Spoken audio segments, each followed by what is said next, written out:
I was having coffee recently with a youth pastor named Justin. He was telling me about the challenges that he was having with the senior pastor at his church, who he reported to.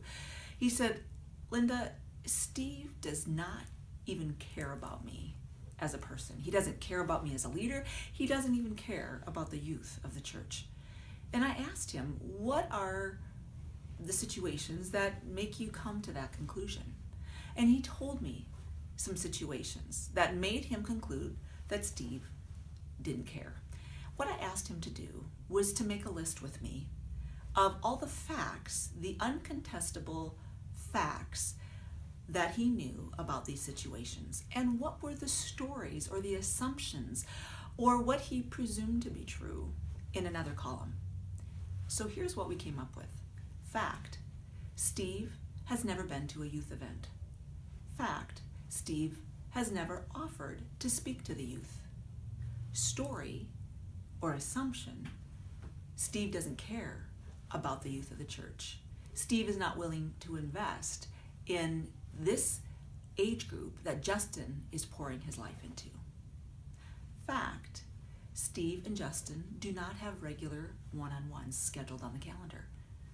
Story: Steve does not care about Justin as a leader, doesn't care about his development.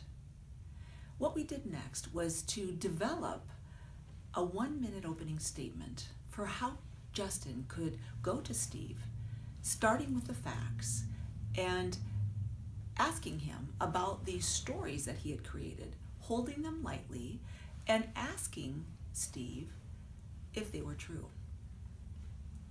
In this 60-second opening statement, Justin was able to talk with Steve about those things that were bothering him. On April 20th, I have the opportunity to be with you for the Kairos Intensive. I am so looking forward to talking with you about the principles that I have discovered work when it comes to conflict resolution. Over the past 20 years of working with conflict and the resolution of conflict, I have discovered some proven principles that work when it comes to having successful conflict resolution conversations. I am looking forward to sharing these principles with you on April 20th. If you'd like to connect in the meantime, you can find me on my website at lindaoutka.com. I look forward to seeing you on April 20th.